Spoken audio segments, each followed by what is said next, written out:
When we think about the United Nations, then we think about exactly that. An organization, a political organization bringing the nations together. And that sounds like something commendable. And the question is that all that there is behind it? Do you remember that at the Tower of Babel, God separated the nations? Now, if you look at the headquarters of the United Nations in New York, this is really quite a fascinating building. It is large, and the name United Nations was coined by United States President Franklin D. Roosevelt and was used in the Declaration by United Nations of January 1942 during the Second World War, when representatives of 26 nations pledged their governments to continue fighting together against what they called the Axis powers. Interesting name, Axis powers. Today there's another axis that is being fought, and that is known as the Axis of Evil. Have you heard of that? The forerunner of the United Nations was the League of Nations, and this was an organization in similar circumstances during the First World War and established in 1919 under the Treaty of Versailles to promote the international cooperation and to achieve peace and security. This comes straight from the UN webpage, so nothing strange about that. It's just plain history. Some more from that. In 1945, representatives of 50 countries met in San Francisco at the United Nations Conference on International Organizations, and they drew up a United Nations Charter. And those delegates deliberated on the basis of proposals worked out by representatives of China, Soviet Union, United Kingdom, United States at Dumbarton Oaks, United States in October 1944. It was signed on 26 June 1945.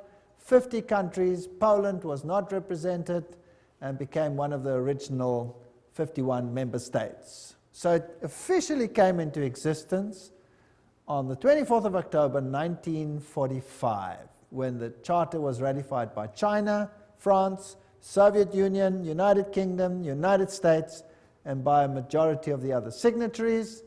And every 24th of October, they celebrate this founding of the United Nations. Now, let's have a look at this Charter of the United Nations. This is a very interesting piece of history. Well, Arthur Balfour, do you remember that name? We've used it before. Who was a member of Hort's Apostles? You remember Hort? This was the professor that helped to produce the Greek text that changed the emphasis of the Bible and removed many of the aspects of Jesus Christ's power and sovereignty from the Word of God. And the apostles were the secret society that functioned and at that time, and Hort was a member, as well as Arthur Balfour. Hort called this group a Senior Apostles Club, as well as president of the Psychic Research Society, Society for Psychic Research, soon became Prime Minister of England, Arthur Balfour, and instrumental in the First League of Nations. So this Prime Minister was also, of course, active in the writing of the original Charter of the League of Nations, much of which formed the basis for the United Nations. He not only headed the Society for Psychic Research, holding seances at his home, but he initiated a group called the Synthetic Society, whose goal was to create a one-world religion. That's a very interesting point of history. And he invited a certain Frederick Mayers of the Society of Psychic Research to join, and together they created the preamble of all religions, and it includes the dogma, departed spirits can communicate. Obviously, if you belong to such a society, then that is part of the situation. So built in somewhere over there was the wish to bring all religions together. Now let's have a look at some of the historic figures of the United Nations. Alger Hiss, he became the acting Secretary General of the establishment of the United Nations. The April 16, 1945 issue of Time magazine called him one of the State Department's brighter young men. It was Hiss and Joseph E. Johnson, who later became Secretary of the Bilderbergers. So here we have all the secret societies again, who wrote much of the United Nations Charter. So very high Freemasons, Bilderbergers, were responsible for this charter. Now we know what they believe. We've already had a lecture on that, and I would refer people back to that lecture. Patterning it after the Constitution of Russia and the Communist Manifesto. This is very interesting. So the Constitution of the USSR is almost identical to the Constitution of the United Nations, for those who did not know that. And there are all the references. Everything that I say is referenced. I'm just reading. So please, nobody get angry with me. Get angry if you want to with whoever set this thing up. I had nothing to do with it.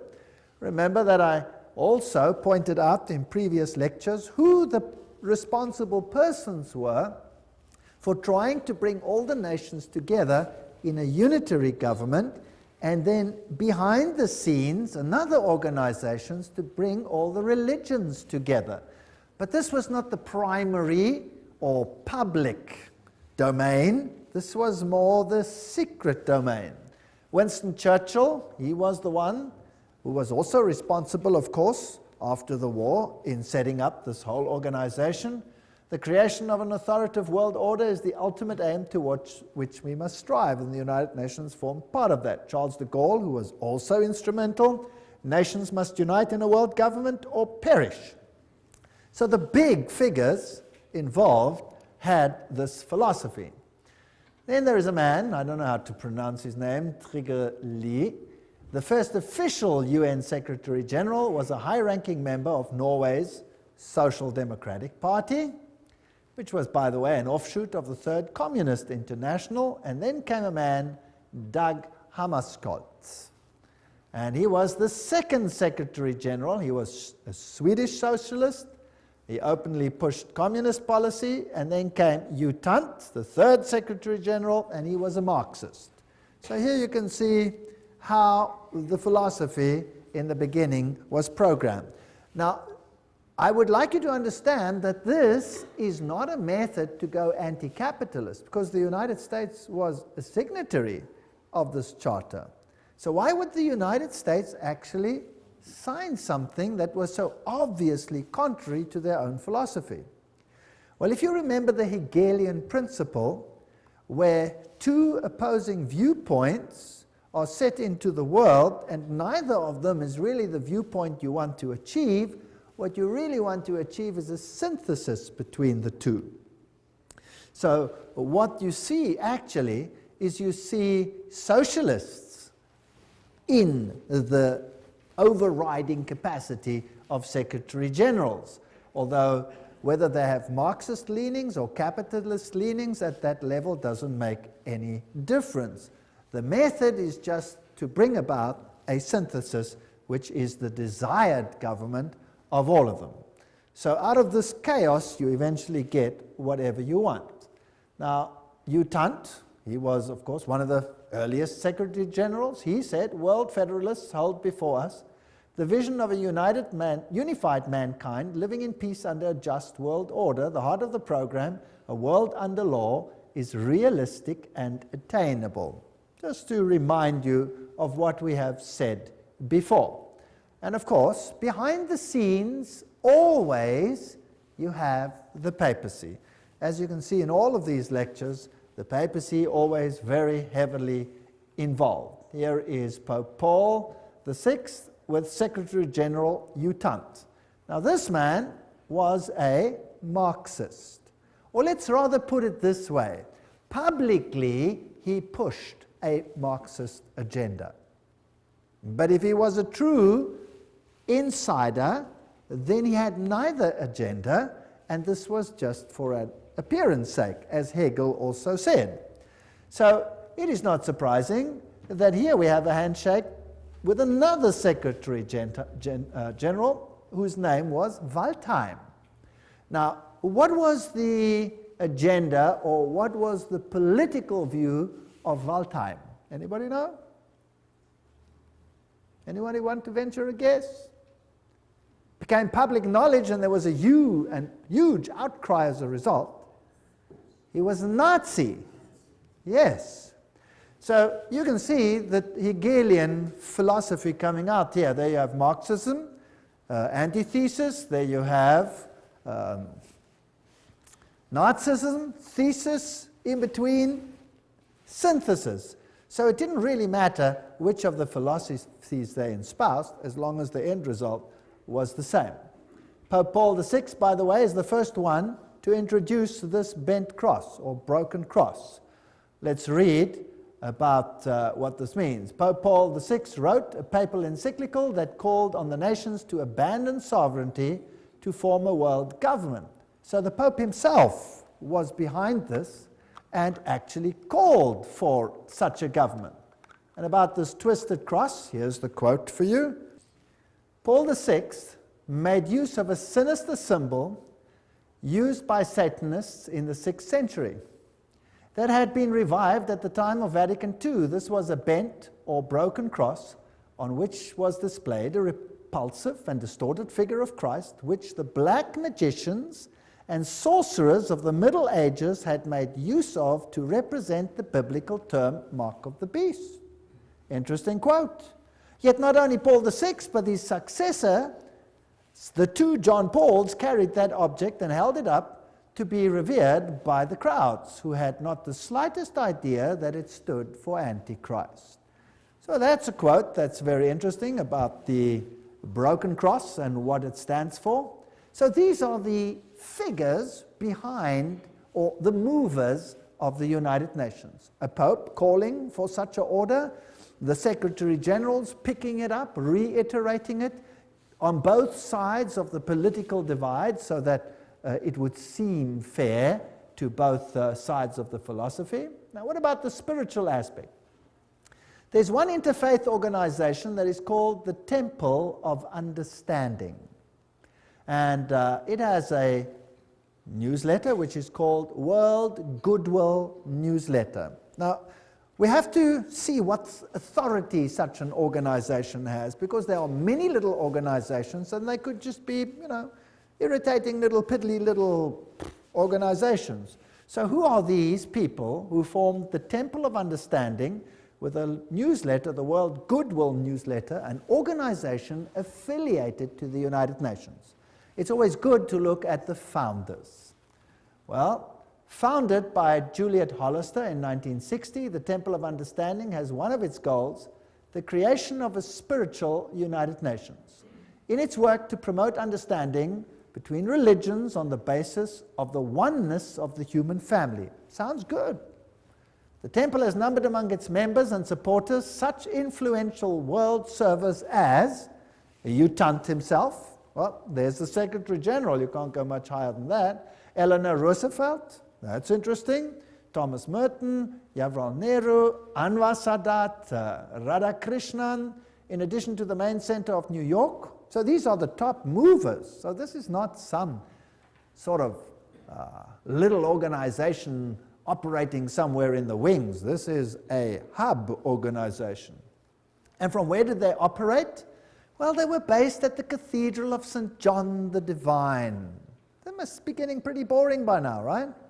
Always the same thing. The temple has active chapters in India, in the UK, representatives in Africa, Latin America, Asia, Middle East. This is a universal movement to bring all religions together.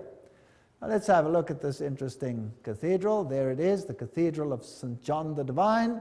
The cathedral is located at the 112th Street in Amsterdam Avenue, one block east of Broadway, the largest cathedral in the world. That's also interesting. The Cathedral Church of St. John the Divine in New York is the mother church of the Episcopal Diocese of New York and the seat of its bishop. Remember, that's where they had the female Christ and where they have the issue of ordaining homosexual bishops, and all kinds of interesting stuff happen at this episcopacy. Right, a little bit more history. Jim Garrison, president of the New Age Gorbachev Foundation, which was this foundation that was founded by Gorbachev in New York. He said, we are going to end up with the world government. It's inevitable. There's going to be conflict, coercion, and consensus. That's all part of what will be required as we give birth to the first global civilization. So that's the agenda that they have. Philip Jessup, a CFR member, World Court Justice, pretty high up people, writes, I agree that national sovereignty is the root of all evil. So nations will obviously have to relinquish their sovereignty to this organization without it appearing as if they're doing so. The Humanist Manifesto, 2 states, we deplore the division of mankind on nationalistic grounds. We have reached a turning point in human history where the best option to transcend the limits of national sovereignty and to be moved towards building a world community. That's Humanist Manifesto 1 and 2. These are the official documents. Now this is a very interesting man, Robert Mueller. He's the former Assistant Secretary General to the United Nations, but he is today the mover in the spiritual field within the United Nations. He's also called the Prophet of Hope of the United Nations. He wrote, we must move as quickly as possible to a one-world government, a one-world religion, under a one-world leader. That's very, very interesting. So these are the top movers. Now, the philosophy, I'm always interested in what the philosophy is and who's behind it. And again, we pick up the same old names over and over and over again. In the Aquarian Conspiracy by Marilyn Ferguson, a survey of New Agers showed that the leading influence on their spiritual awakening was, again, Pierre Teilhard de Chardin. Do you remember who he was? Jesuit priest. You see, they have Catholicism, the Jesuits, the top movers in the United Nations. Now, what did Robert Mueller, the former Assistant Secretary General, have to say? He wrote, Teilhard de Chardin had always viewed the United Nations as the progressive institutional embodiment of his philosophy. Now, there is a Secretary General saying, or Under Secretary General saying, that the United Nations embodies the philosophy of Teilhard de Chardin. Now, what did Teilhard say? I've mentioned some of his philosophy. We'll look in a little bit more detail again. Teilhard wrote, although the form is not yet discernible, mankind tomorrow will awaken to a pan-organized world. Pan-organized world. Well, okay, what else do you have to say? Teilhard de Chardin influenced his companion, Father de Brévry, who inspired colleagues who started a rich process of global and long-term thinking in the United Nations, which affected many nations and people around the world. Robert Mueller says, I have myself been deeply influenced by Teilhard. So the Under-Secretary General of the United Nations, who's today entrusted with the spiritual aspects of the United Nations, plus its education program, says he's influenced by Teilhard de Chardin. And Robert Mueller writes, most of all, they taught me happiness, his work. He says, any Teilhardian will recognize in this the spiritual transcendence which he announced so emphatically as the next step in our evolution. So there's going to be a spiritual transcendence from what appears to be political over to the spiritual. All right, we've already seen in a previous lecture that he was a French Jesuit priest, a eugenist, a Marxist, a pantheist, a evolutionist. He might have even been involved in the Piltdown hoax. He was a humanist and a one world government, and he's the father of the New Age. So he's a very prominent man, seems to have been very busy. He dreamed of humanity merging into God and each realizing his own godhood at the Omega point. This belief has inspired many of the New Age leaders. In fact, Chardin is one of the most frequently quoted writers by leading New Age occultists. That we've had too when we discussed the New Age movement. But just to remind you, so we can merge into God. This is what the man looks like. This comes straight from the Jesuit web pages themselves, and they'll talk about his evolutionary synthesis, world of the mind and spirit, physical world with the world of mind and spirit, a union of those. And here are a few of his quotes. Just to go into a little bit of detail, this is the spirit of the philosophy of the United Nations. Interesting. It is a law of the universe that in all things there is prior existence. Before every form there is a prior but lesser evolved form. Each one of us is evolving towards Godhead. So we are all becoming God. Wonderful philosophy.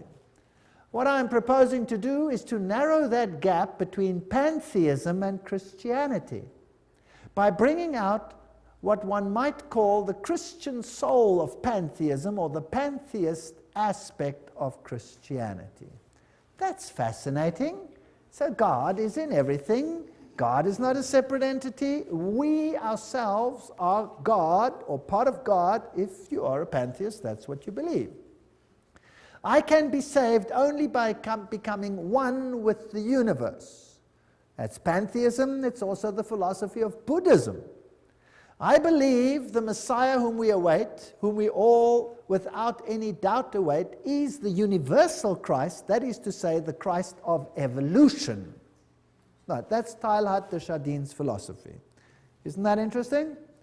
So, unfortunately, I cannot agree with one single iota of that philosophy. It's not biblical. In fact, it's blasphemous.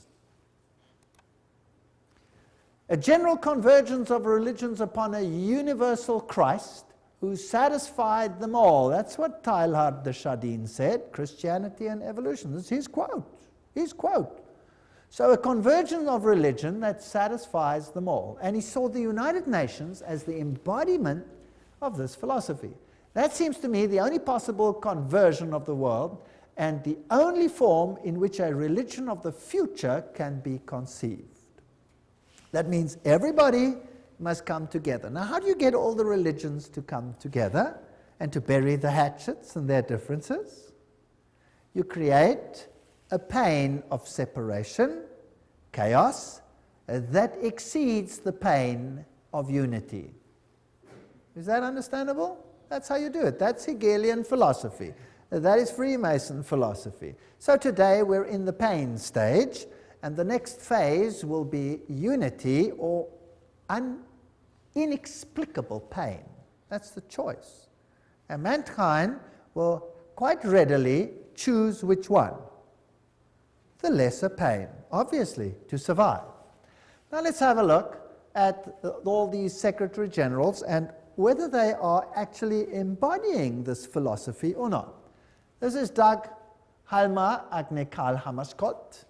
He was the Secretary General of the United Nations from 10 April 1953 to 1961. Then he met his death in a plane crash, and he was the fourth son of the Prime Minister of Sweden during the years of World War I. He was the first one. Now, what did he do in the United Nations? Well, one of the first things he did was to produce or create a prayer room. And there it is on the left-hand side. A stone in the middle of the room was placed to tell us we may see it as an altar, empty, not because there is no God, not because it is an altar to an unknown God, but because it is dedicated to the God whom man worships under many names and many forms. Very interesting. So there is this prayer room with only this stone altar, which is built to be shaped like a rectangle, if you like, which has certain interesting meanings, and the whole building, the whole room, has the shape of a trapezoid. Now, what does that mean? Well, there's also an all-seeing eye, and that symbol that we see over here amongst the Hittites is also the symbol, if you look carefully, of the United Nations, which has the laurel wreath and which has the face up there, which is just replaced with the earth. Now, perhaps the best way to comprehend what the all-seeing eye represents is to examine the architecture of the meditation room of the United Nations building in New York. The meditation room is shaped as a pyramid, a trapezoid. Without the capstone, inside the room is dimly lit, but coming from the ceiling is a narrow but concentrated pinpoint beam of light which radiates down to a bleak stone altar. On the wall straight ahead is a breathtaking modernistic mural that is dynamically endowed with occult symbolism. Containing 27 triangles and various configurations, a mixture of black and white and colored background and a snake-like vertical line. At the center is the all-seeing eye, which grips the millions of annual UN visitors with its stark, beckoning image of suspicion and omnipresence. This is the quote from Tex Mars. And some more quotes. The meditation room faces north-northeast. To enter the room, one must proceed from darkness into light. Indeed, the middle order of the Satanic Brotherhood is called the Order of the Trapezoid. That's very interesting. And Anton LaVey, who is the founder of the Church of Satan, refers to an occult principle known as the law of the trapezoid. So we seem to have a very occult room here, which is dedicated to a god that can be served under any name. The one that I know has one name. One name. One could tell several moving stories, writes Robert Miller, the spiritual godfather, if you like, of the United Nations and the former Under-Secretary General. One could tell several moving stories of the spiritual transformation of the United Nations has caused, to the point that this little speck on earth is becoming holy ground. For example, the rational intellectual economist Dag Hammarskjöld found God at the United Nations and inspiration for his work as a world servant in the mystics of the Middle Ages. Oh, so he didn't find it from the Bible, he found it where? From the mystics. Towards the end of his markings overflow with spirituality and mysticism. There you are, the words of the United Nations themselves, or their representatives, telling us how this inspiration came about. Now let's go back a little bit to Foster and Alice Bailey. These were Alice A. Bailey, the one who received dictated messages from Dwal Kul, and who is known as the prophetess of the New Age. They started a group called World Goodwill, an official non-governmental organization within the United Nations. The stated aim of this group is to cooperate in the world of preparation for the reappearance of the Christ. So the United Nations, in other words, is an organization preparing to get all the governments together, yes. But that is just on a political level. The agenda behind it is to bring all the religions together and to prepare it for the coming of Christ. Which Christ? Not Jesus Christ, but the cosmic Christ. Because Jesus Christ is not coming, as we will see in a future lecture, to do what they think is going to happen. Their Christ wants to have a kingdom here on earth. But God says, my kingdom is not of this earth. Now, let's have a look at this man, Robert Miller. There he is. Dr. Robert Miller, former Assistant Secretary General of the United Nations, Chancellor of the United Nations University of Peace, and he's chairperson of the Peace Party 2000. He's a very prominent man. What does he write? Robert Miller. Decide to open yourself to God, to the universe, to all your brethren and sisters, to your inner self, to the potential of the human race, to the infinity of your inner self, and you will become the universe. You will become infinity, and you will at long last, you will be at long last your real, divine, stupendous self. There you have the same philosophy. So what is he saying? That we can become gods. All right, so that is the mover and the shaker of the philosophy of the United Nations. Robert Miller writes in world core curriculum the following. Now this is stunning. The underlying philosophy upon which the Robert Muller School, now what is the Robert Muller School? We'll have to come to that. Robert Muller School is the education program for the entire world as will be enforced by the United Nations. That's scary. Let's read on. The underlying philosophy upon which the Robert Muller School is based will be found in the teachings set forth in the books of Alice A. Bailey. Hello? The books of Alice A. Bailey were published originally by Lucifer Publishing Company, which, because of all the flack, they changed to Lucis Trust. Isn't that correct? The school is now certified as a United Nations associated school providing education for international cooperation and peace. Okay, this is big business. So the philosophy is based on Luciferian channeled writings preparing for the coming of Lucifer. And remember what they said. They were quite open about it. Alice A. Bailey claimed evidence of the growth of human intellect along the needed receptive lines for the preparation of the New Age can be seen in the planning of various nations and in the efforts of the United Nations to formulate a world plan. From the very start of this unfoldment, 3 occult factors have governed the development of all these plans. Now, can you see why I call the lecture the UN and the occult agenda? Because Alice A. Bailey says there were 3 occult plans, and Robert Muller says, yes, we follow the writings of Alice A. Bailey. She did not spell them out, but she did state, within the United Nations is a germ and seed of a great international and meditating reflective group, a group of thinking and informed men and women in whose hands lies the destiny of humanity. Ooh.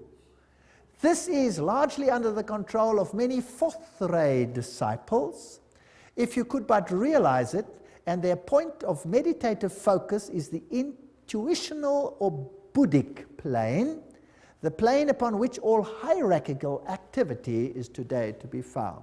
That's about as occult as you can get. What she is saying is that the inner core of the United Nations is controlled by people who are under the control of Lucifer. That's what she's saying. She's saying it's demonic. And it's out of her words, not mine. I'm just reading. That's what's such fun about all of this. Helena Petrovna Blavatsky, founder of Theosophy. She was the forerunner, of course, of the Bailey books. And Theosophy was then taken over by Annie Ward Basant over here, and then taken over by Alice A. Bailey. And here is the great invocation that has to be read and learnt by every child in the future. From the point of light within the mind of God, let light stream forth into the minds of men, let light descend on earth. From the point of love within the heart of God, let love stream forth into the hearts of men. May Christ return to earth. But this Christ is not Jesus Christ. From the center where the will of God is known, let purpose guide the little wills of men. Oh, how neat. It's so derogatory. The purpose which the masters know and serve. What arrogance. From the center which we call the race of men, let the plan of love and light work out, and may it seal the door where evil dwells.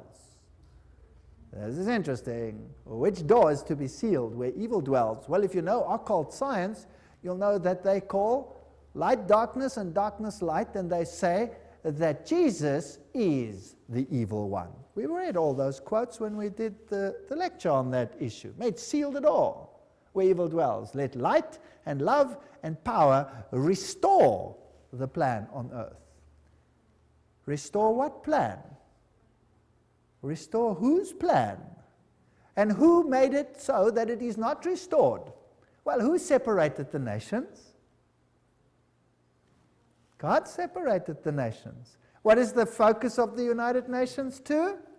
Unite the nations. So they want to restore that which the, in inverted commas, evil one happened to mess up with one brilliant move of confusing the languages. Well, just goes to show, one word of God and is confused for 4,500 years. Who's really in control here? Well, here's Annie Besant in her 33-degree Freemason regalia. Co-Masonry, you'll remember we dealt with this issue.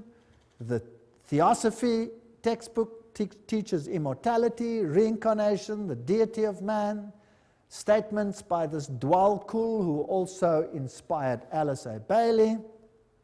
He talks about Alice A. Bailey, know me still by another name and office, AAB. Alice A. Bailey knows who I am and recognizes me by two of my names. Now that's interesting because there are two names, and we will see the two names in a future lecture, what the names are, and then it gets very interesting. This is a detective story. It's a very exciting one.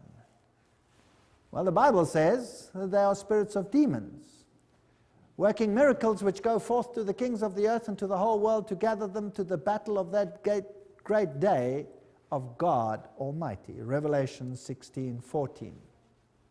Remember that? Helena Petrovna Blavatsky, the founder of this movement, of which Alice A. Bailey became the high priestess, if you like, said Lucifer represents life, thought, progress, civilization, liberty, independence. Lucifer is the Logos, the serpent, the Savior. It is Satan who is the God of our planet and the only one. Then she talks about the Virgin, who is Satan and Lucifer at the same time, and the Holy Ghost, all wrapped in one. So whether you call him Isis or whether you call him Osiris, doesn't matter. Whether you call him Baal and Ashtoreth, doesn't matter. Two names. He always comes under two names, two principles. Alice A. Bailey, she succeeded Besant as leader of Theosophy. Her husband was a 32-degree Freemason and also, of course, part of Co-Masonry. There she is, priestess and prophetess of the New Age movement, who received these messages from this spirit entity, which has to be a demon, Dwal Kul. Her writings, as we have said, are one of two women to be one of the most prolific writers of modern times. Her main aim, the problems of humanity, getting all humanity together again, and preparing the world for the coming of Christ. And we have read this quote already. I dedicate myself anew to the service of the coming One. One is an acronym in the occult for Lucifer.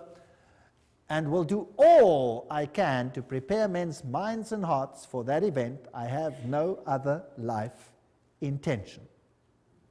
She writes, the Tibetan, this is now this Dwal Kul, has asked me to make clear that when he is speaking of the Christ, he's referring to his official name as head of the hierarchy. The Christ works for all men irrespective of their faith. He does not belong to the Christian world any more than to the Buddhist or Mohammedan or any other faith. There is no need for any man to join the Christian church in order to be affiliated with Christ. So obviously it's not Christianity. The requirements are to love your fellow men, lead a disciplined life, recognize the divinity in all faiths and all beings, and rule your daily life with love. Love, love, love, love, love, until it drips. That's the modern gospel. You're never allowed to warn anyone. You're never allowed to talk about sin. You're never allowed to talk about salvation. You're never allowed to point to Jesus Christ as the only Savior. That's contrary to the law of love. Isn't that sick? If you love someone, don't you warn them of the hazards and the problems ahead? First of all, he will come to a world which is essentially one world, Alice A. Bailey wrote. So it doesn't even have to be a fully united world. The major effect of his appearance will surely be to demonstrate in every land the effect of a spirit of inclusiveness. Now, I want you to ponder this. This is very important. So his main aim will be to develop a spirit of inclusiveness. An inclusiveness which will be channeled or expressed through him. So his spirit will work to bring this about. All who seek right human relations will be gathered automatically to him. So not all who seek Jesus Christ, no, all who seek right human relations. Can you see the emphasis to mankind again? All who seek these will automatically be gathered to him, whether they are in one of the great world religions or not. So we need a spirit of inclusiveness. But let's continue. All who see no true or basic difference between religion and religion, or between man and man, or nation and nation, will rally around him. Have you got that? So if I see no difference between Christianity and Buddhism, and I see no difference between Hinduism and Christianity, I will rally around him.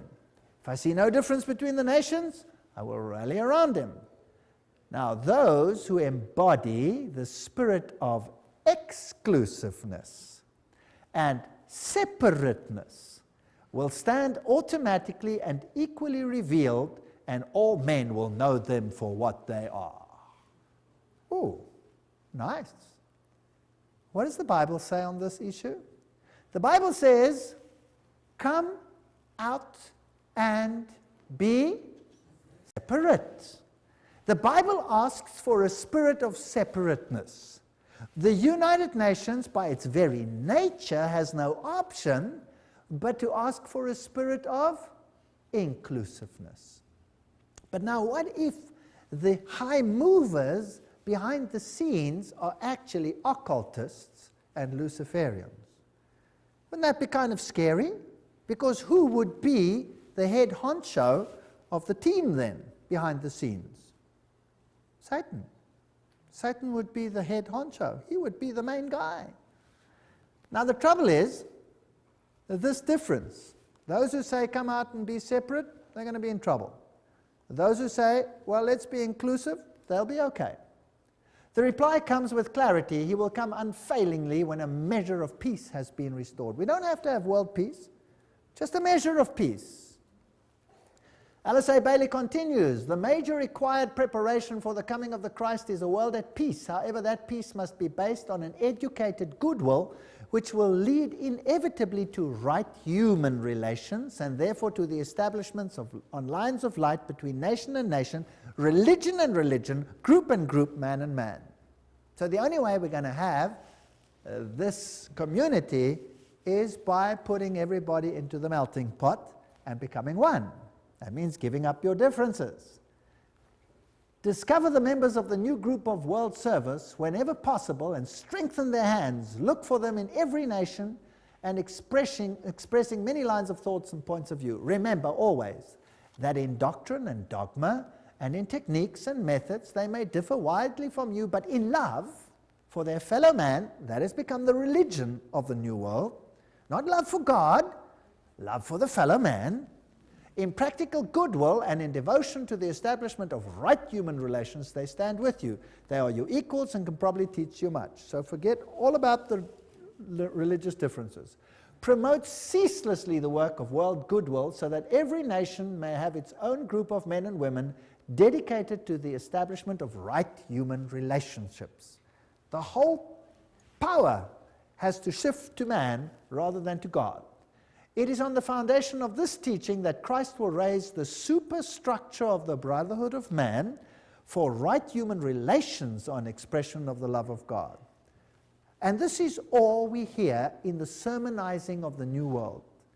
What is important is right human relations. What is important is that we accept one another as we are. And it goes on and on and on and on. But faithfulness to God, biblical principles, no, they have to be given up. Share International says, but the day will dawn when the vision of the United Nations will save the world, and when the reality of the United Nations starts bearing fruit, then the breath of immortality will be a living reality on earth. And there is the spiritual leader of or the present priest, if you like, in the United Nations, the Hindu Sri Chinmoy. He says the United Nations is the way to oneness that leads to the supreme oneness, capitalized. It is like a river flowing towards the source, the ultimate source. And the United Nations becomes for us the answer to world suffering, world darkness, world ignorance. The inner vision of the United Nations is the gift supreme. And this will be realized no matter how many years it takes. The Dalai Lama says in the sphere of international relations, the sense of greater shared responsibility is particularly needed. Today, when the world is becoming increasingly interdependent, the dangers of irresponsible behavior have dramatically increased. Unless we realize that we now are part of one big human family, we cannot hope to bring about peace and happiness. So all the world leaders are saying these things. And the United Nations, with its symbolism of this ancient laurel wreath around a globe, is nothing other than the emulation of an old pagan ideal, which Lucifer once more wants to realize in the world that we live in today.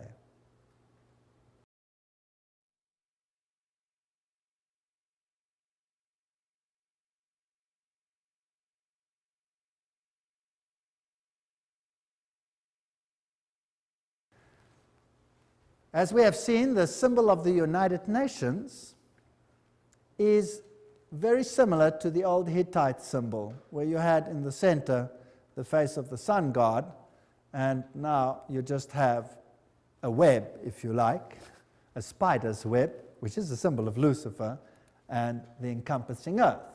And of course, the laurel wreath was a symbol of all the ancient deities. So we find all for one, all together now, we are the world, was the 50th celebration of the United Nations. The New Age agenda was to merge God and nature. That's what Teilhard de Chardin, the father of the philosophy of the UN, said. We must become pantheistic, eradicate male-female distinction, world peace, nuclear disarmament, one world government, one world religion.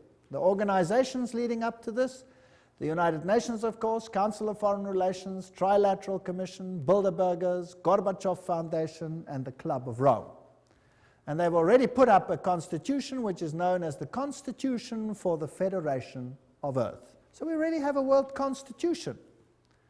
Now, obviously, if you want to bring about a situation like that, you have to influence the education of the world so that the mindset and the thinking of people is changed. So education is a very important point. This comes straight from their own web pages. Wow, you cannot say this is hearsay. It comes straight from them, unol.org. The world will not change and find peace if there is not a new education. U Thant, former Secretary General of the United Nations. We need a new education. The old one's no good. The former director of the World Health Organization, Dr. Brock Chisholm, of course that's also a United Nations organization, says, to achieve world government, it is necessary to remove from the minds of men their individualism. That's kind of scary, don't you think? Loyalty to family traditions. Oh, that's even worse. National patriotism and religion's dogmas. Now, these are the movers of the United Nations. Your individualism must go. You must become a number. Just doing what the state says. This is Marxism. The state is supreme and you are nothing but the catechumen, a goyim, or nothing. And you must give up your individuality. Did you know that Christ created us all free agents? Every single one of us? No one to be subject to anyone but God, because only to God can you trust your subjection, because he is 100% selflessness, which he proved when he came to this earth. How would you like to be a subject of Lucifer and be bound by chains to his chariots to do his whims? I would hate that. But in any case, in order to do that, you'll have to give up your individualism.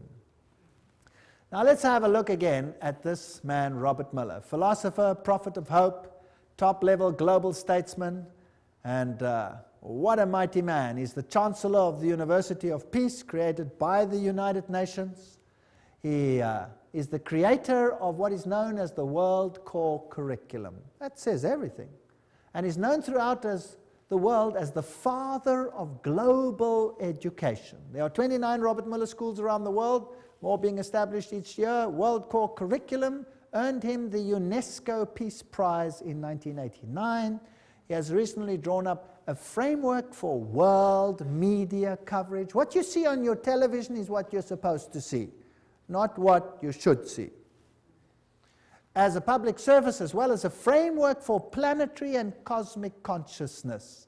Wow, so your mindset, your cultural mindset must be changed, your framework for the arts and culture. These are occultists speaking. After all, he said so himself. He says he follows Alice A. Bailey. is the author of the World Core Curriculums. What does that do? Everything is a quote.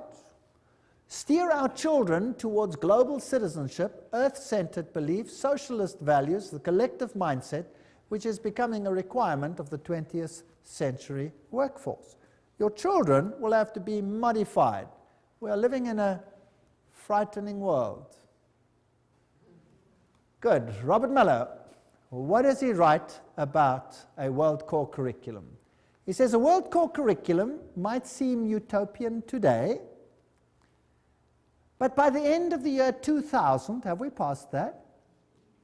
Yes. It will be down-to-earth daily reality in, what does it say there? All the schools of the world. Now, believe you me, I have been in the education system. I officially left the education system 1 month ago. And what I have seen in the last few years, the changes are hair-raising. Hair-raising. If that is what is awaiting us, then God help this world. We've already seen, he says, the philosophy is based on Alice A. Bailey. And World Core Curriculum, this is unol.org, that is their own one. What is their teaching? Our planetary home, place in the universe, our place in time, that's all the evolution stories. The family of humanity, that's global humanity, the miracle of individual life, and the coordinating centers of the world, where they all are, the Robert Mueller Schools International. What do they teach? Well, they have, for example, the Shaman Institute, and they have all these nice, interesting occult signs for all the things that they stand for. Eleusis, the all-seeing eyes, humanistic psychology. This is one of the Robert Mueller School's teaching points. Here is Franco, a shamanic facilitator, astrology, sacred circle operator, author of Initiation and Astro Shamanism. He talks to inner guides. What else? He says the workshop offers practical tools for journeying into ecstatic dimensions, beyond conventional time. He says the program includes shamanic journeys, drumming, ceremonial sharing, soul retrieving, connection with guides and spirits. This is spiritism of the worst kind. This is forbidden in the Bible. No wonder the Bible is not part of this organization's book. Robert Mueller says, at the world level, the UN has adopted a world economic development strategy. Food, agriculture, there's a world food plan, a world health plan, a world literacy plan, a world employment plan, a world industry plan. They've got every single detail of our lives sewn up. Now, another organization that's very important is UNESCO.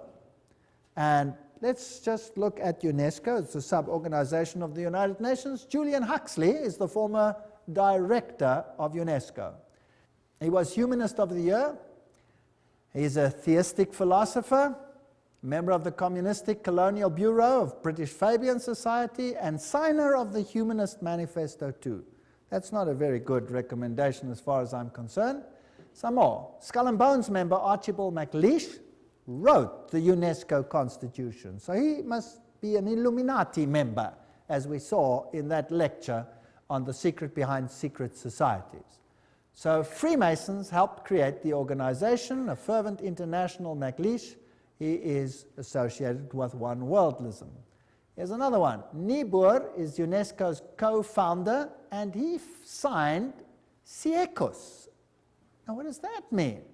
Which appeared in 1969, and they printed it in the New York Times then. What is Siecos? These are the founders.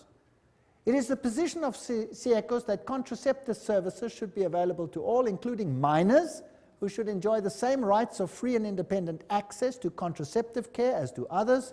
It is the position of Siecos that the use of explicit sexual material, sometimes referred to as pornography, can serve a variety of important needs in the lives of countless individuals. These are nice people up there in the United Nations. No wonder now it is forced curriculum at even junior schools to have explicit sexual details explained, all in the names of preventing sexual diseases, with the most strange and lewd acts which have to be performed. In fact, our universities are granting honorary doctorates to those who are the most perverse on the stage. Yes. Huxley, who was the initial chairman, in its educational program can stress the ultimate need for world political unity, familiarize all people with the implications of transfer of full sovereignty, and etc., etc. So these people are all birds of a feather.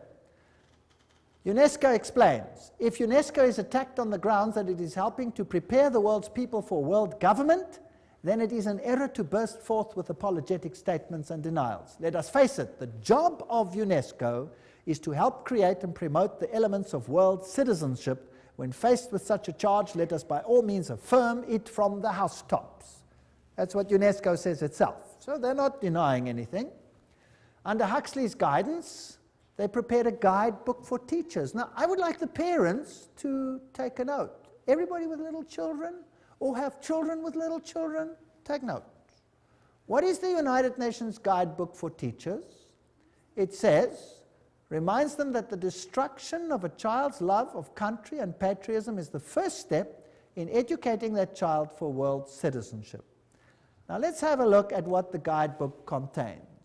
Volume 5, page, on the opening page. In the classroom with children under 13 years of age, before the child enters school, his mind has already been profoundly marked, often injuriously by earlier influences, first gained, however dimly, in the home. Oh, that's interesting.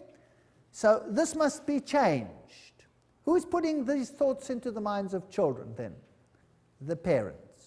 That must be changed. So UNESCO's aim is to change the mindset of your children, to turn it against any values that the parents might instill in the mind of that child. Isn't that breaking the fifth commandment, yes or no? Honor your father and your mother that you may have a long life. Isn't this breaking the fifth commandment? I think it is. On page 8, the teacher is told, the kindergarten or infant school has a significant part to play in the child's education. Not only can it correct many of the errors of home training, but it can also prepare the child for membership at about age 7 in a group of his own age and habits, the first of many such social identifications that he must achieve on his way to membership in a world society. Aha, the kindergarten. So now, the governments of the world are saying, you must send your kids to school earlier. Did you know that?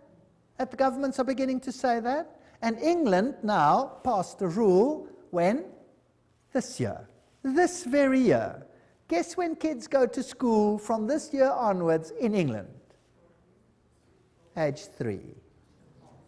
Yes, age 3. You have to send them to preschool. That's nice. And the mothers love it because they don't have to take care of the kids. But who's controlling the mindset of the kids? And who's behind it? Occultists. Page 58 of the guidebook to teachers says, as we have pointed out, it is frequently the family that infects the child with extreme nationalism. The school should therefore use the means described earlier to combat family attitudes. Now, nationalism is not their ultimate game. What is their real game? Religion.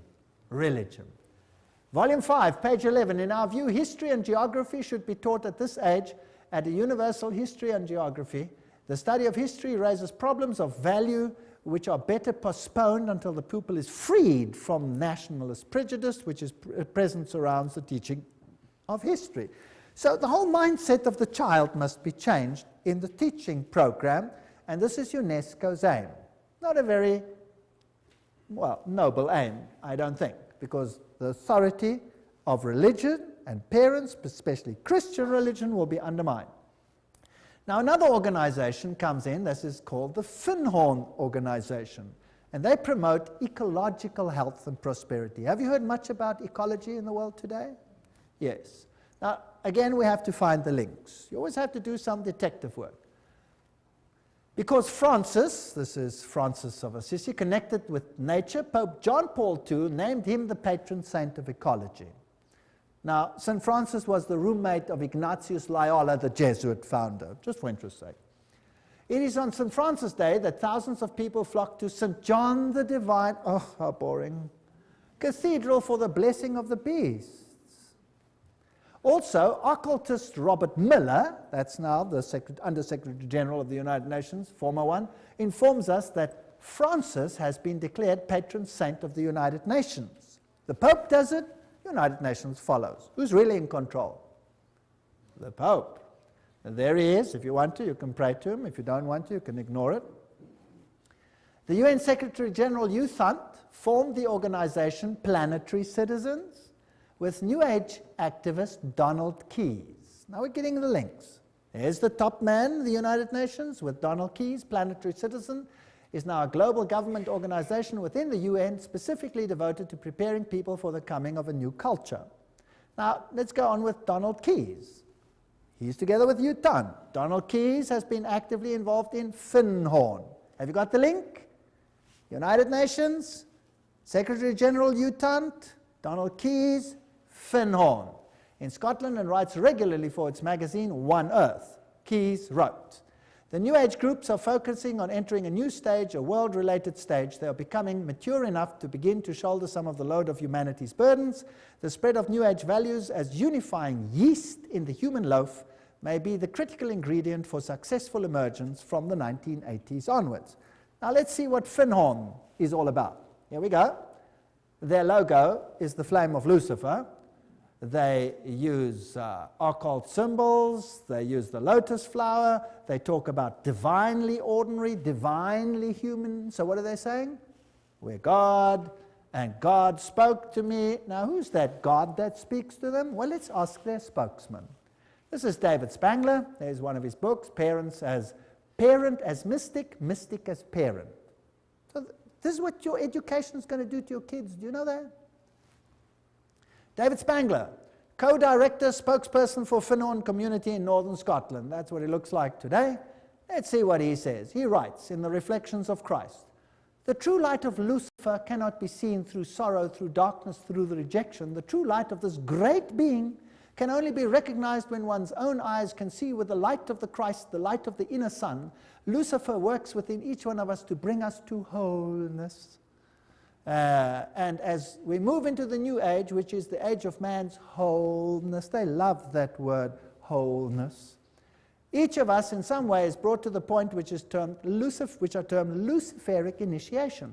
The particular doorway through which the individual must pass if he is to come fully into the presence of his light and wholeness, Lucifer comes to give us the final gift of wholeness. So who are these people actually worshipping? Lucifer, directly. Lucifer prepares man in all ways for the experience of Christhood. Oh, we become Christ. And Christ prepares man for the experience of God. But the light that reveals to us the presence of the Christ, the light that reveals to us the path of Christ comes from Lucifer.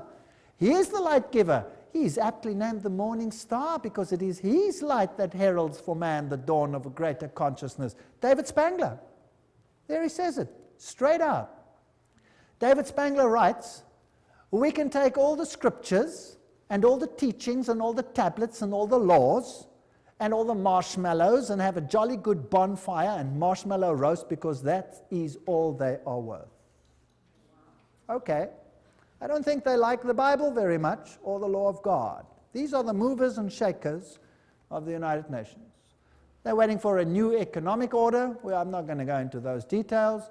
We affirm that the economy of all nations is a seamless web. They want to join it together, and a new international economic order. That's World Goodwill Commentary, all there by itself. We, the members of the United Nations, solemnly proclaim our united determination to work urgently for the establishment of a new economic international order. The whole world is going to be controlled at every single level by these people. A complete change in the world's financial and economic order is imperative. Benjamin Cream, spokesman for Maitreya. So, UN General Assembly says new international economic order. And so we have all these strange happenings. Buckminster Fuller says, "Don't give me any other job. Just let me be head of the World Food Authority and I'll have the whole world at my feet tomorrow." They're going to use food to create enough tension to make everyone accept this.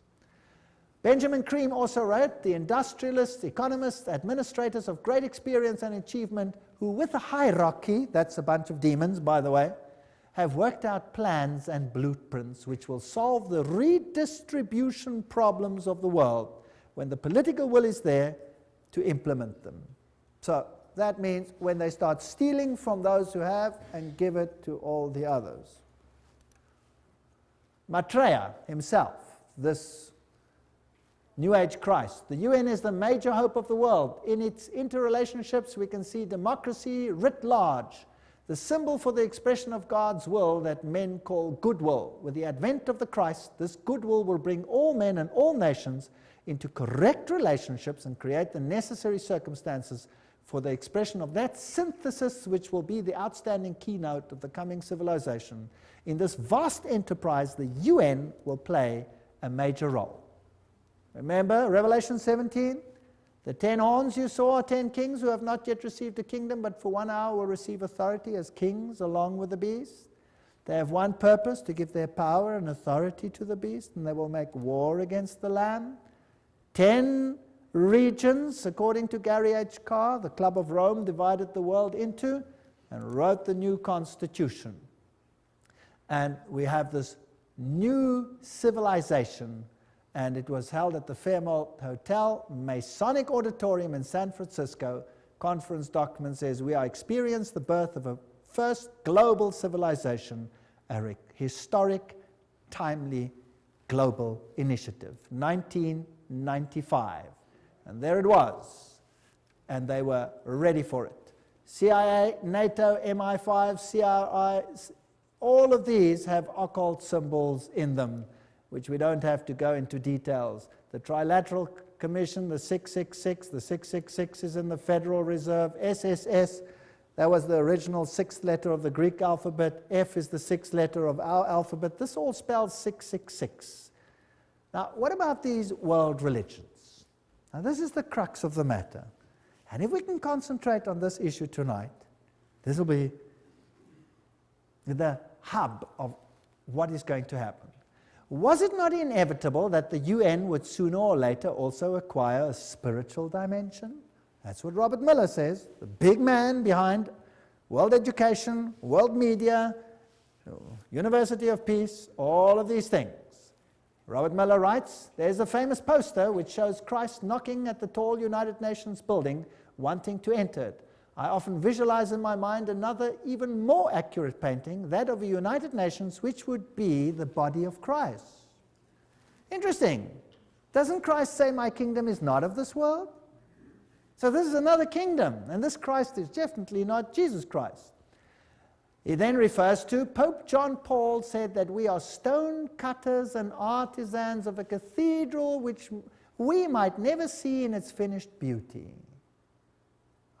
This is Masonic language that Pope John Paul II is talking about.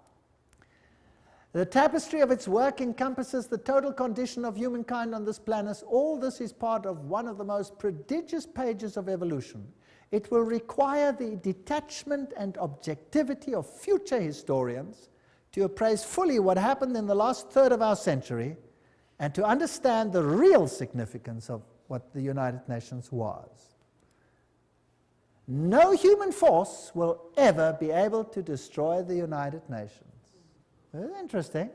For the United Nations is not a mere building or a mere idea. It is not a man-made creation.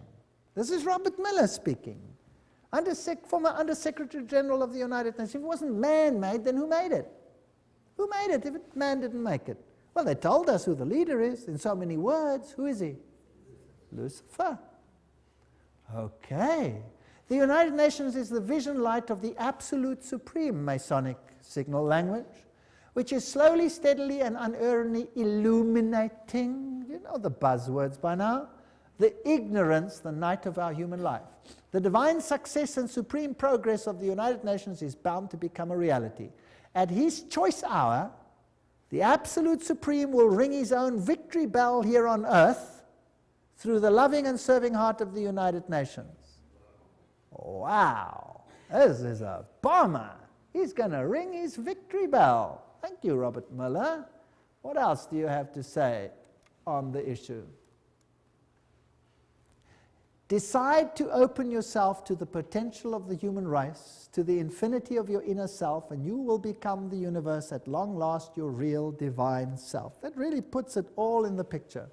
I'm more and more drawn to some of the very simple but extremely important teachings of the Christ and of all the great prophets and visionaries. I'm increasingly convinced that what they foresaw is the beginning to become a reality on the planet, and that humanity is transcending or metamorphosing itself into what those great dreamers and visionaries and prophets envisioned. We're changing.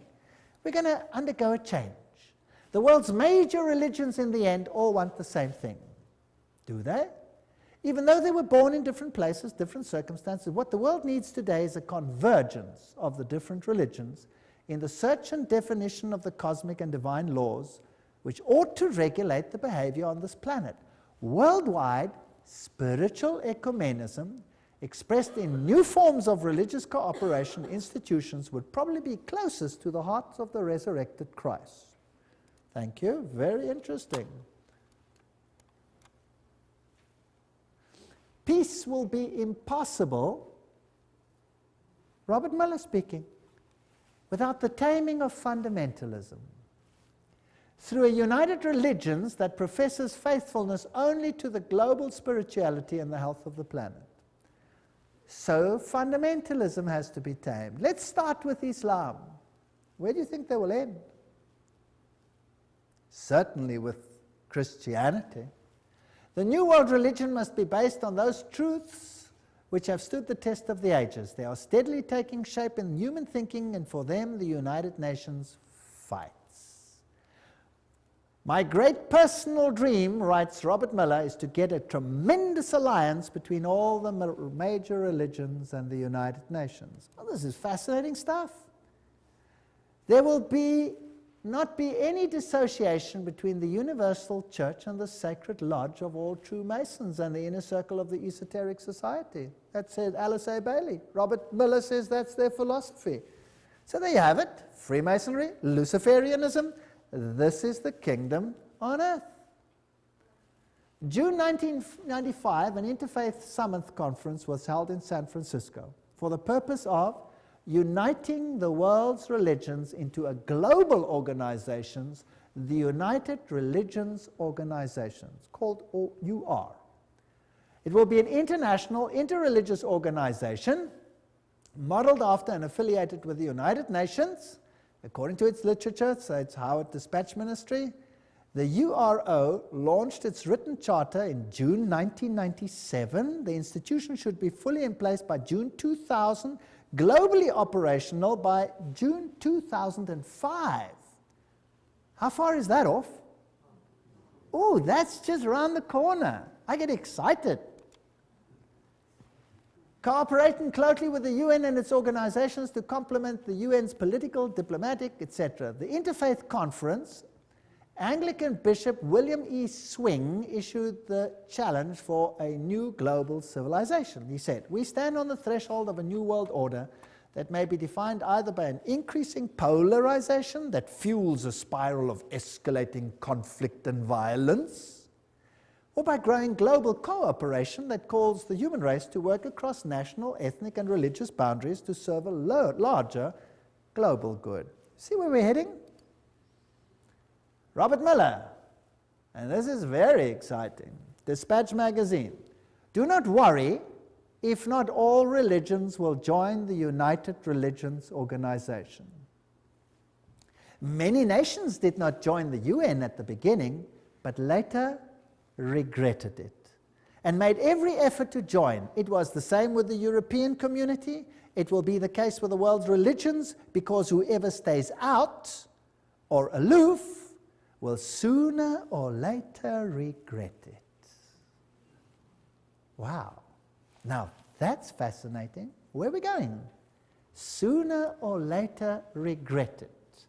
This man over here is Joseph Reed. He's the Under Secretary General of the United Nations currently. And here he's speaking at a huge convention of Seventh-day Adventists. And he's going to tell them exactly who is going to be in control. Let's listen to him.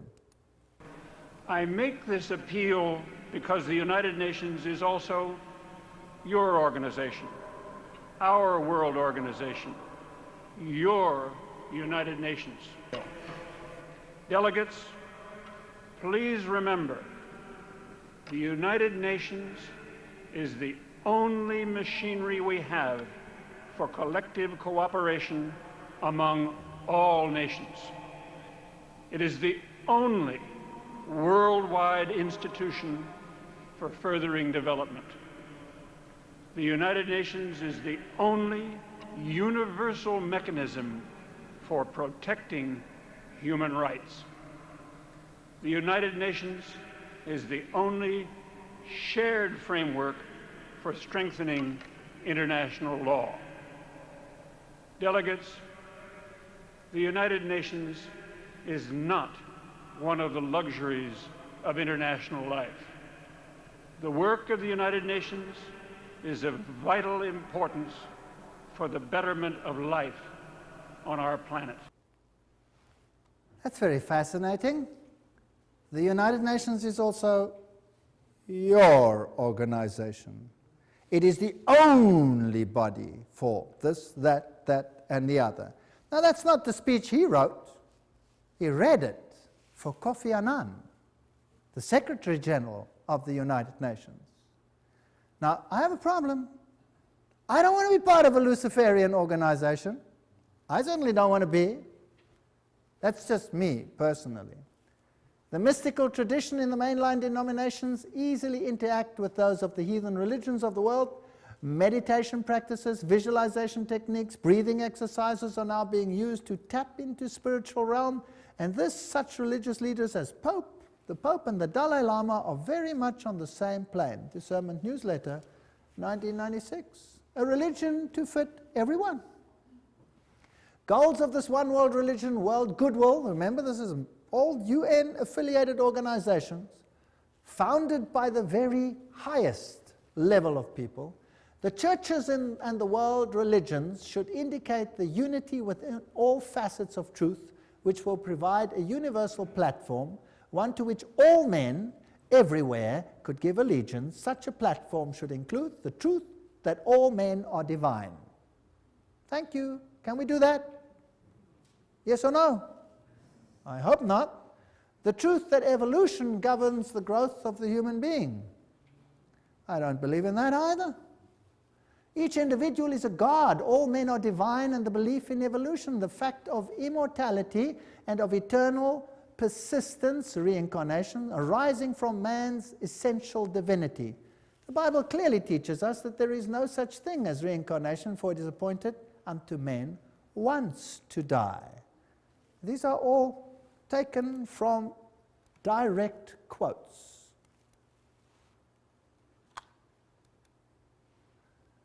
Preparation by men and women of goodwill is needed to introduce new values, new standards, and new attitudes, prepare for a coming world teacher, requirements of a new world order, and a reorganization of social structure. I want nothing to do with that.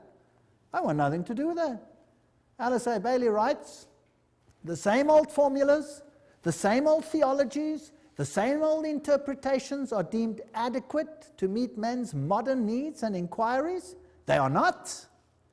The church today is the tomb of the Christ, and the stone of theology has been rolled to the door of the sepulchre.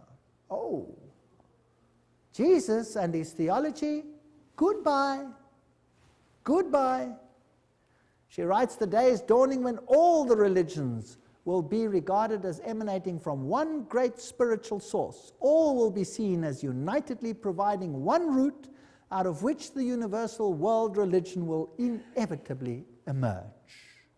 Then there will be neither Christian nor heathen, neither Jew nor Gentile, but simply one great body of believers gathered out of all the current religions. That sounds nice.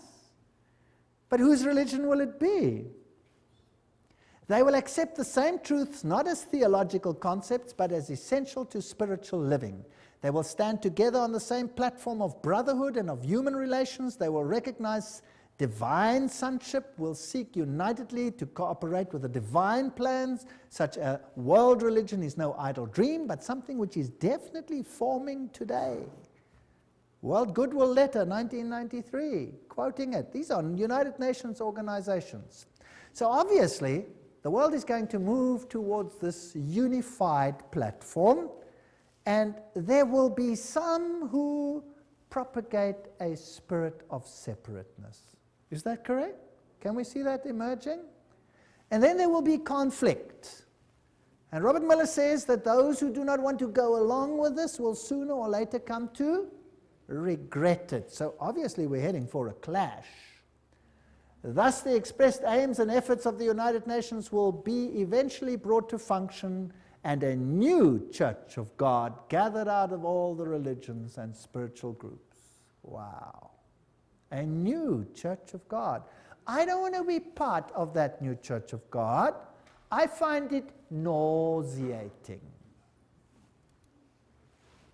Miller also said, we must hope also that the Pope will come before the year 2000 to the United Nations, speak for all the religions and spiritualities on this planet, and give the world the religious view of how the third millennium should be a spiritual millennium, a millennium which will see the integration and harmony of humanity. Who must be the spokesman for this new world religion?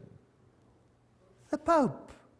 The plan is coming together. Revelation is unfolding. This is exactly what the Bible speaks about what will happen. Instead of becoming dejected and miserable, then lift up your heads and start smiling, because we're going home. This is exciting. The world's major religions must speed up dramatically their ecumenical movement and recognize the unity of their objectives and diversity of their cults. Religions must actively cooperate to bring to unprecedented heights a better understanding of the mysteries of life and of our place in the universe. My religion, right or wrong, and my nation, right or wrong, must be abandoned forever in the planetary age. You're not allowed to say Jesus is the only way. It must be abandoned forever. I'm sorry, I will not abandon it. I refuse. And then we had this wonderful meeting. The Pope actually did appear before the United Nations.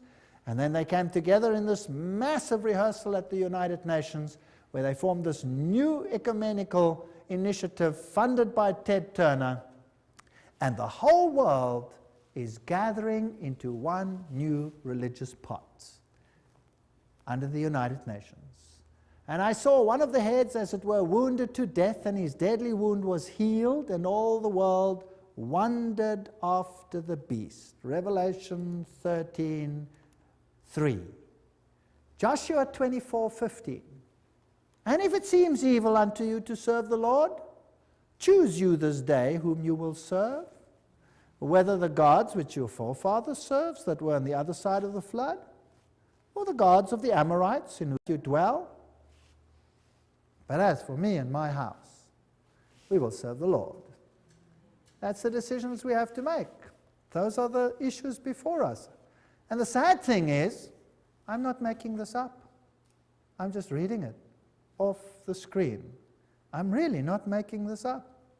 I wish I was, but I'm not. So we are actually facing a crisis situation. But in the lectures that are now coming, we will have to look at the other side of the coin. We've had enough of this side of the coin, don't you think? I'm sick to death of it already. Now let's have a look whether God has an answer to what Satan is planning. Now I had handed out another little card over here, and I've got a question on there. I'm beginning to see that the battle is not really political. Did you see that tonight? The battle is not really political, but religio-political. They want your allegiance and your mind. I see that the devil has it so set up that the whole world, and even if possible the very elect, are to be deceived and mesmerized by his devices. By God's grace, the second point, I do not want to be one of those that are deceived. I see that it is more than just being aware of the problem. I see that I will have to make a concerted effort to find truth and to become and remain undeceived. What is the only channel whereby we can find out the will of God? You tell me. The Bible. If God hadn't given us the Bible, we would be hopelessly at sea. Thank God, God gave us the Bible. What would we do without it? I wouldn't know where we're going. It would all seem logical. It would all seem okay. Everybody would be happy to climb onto this bandwagon, right or wrong. I want to know how Jesus will be victor in this controversy. All we've seen is Satan build up his kingdom. And that's exactly what the book of Revelation is about. I'm interested in learning more and to plan to attend the next lectures, because this is where the counter plan of God will start to be discussed. We're now going to go back to the Bible, and we're going to find out what God has in store for us.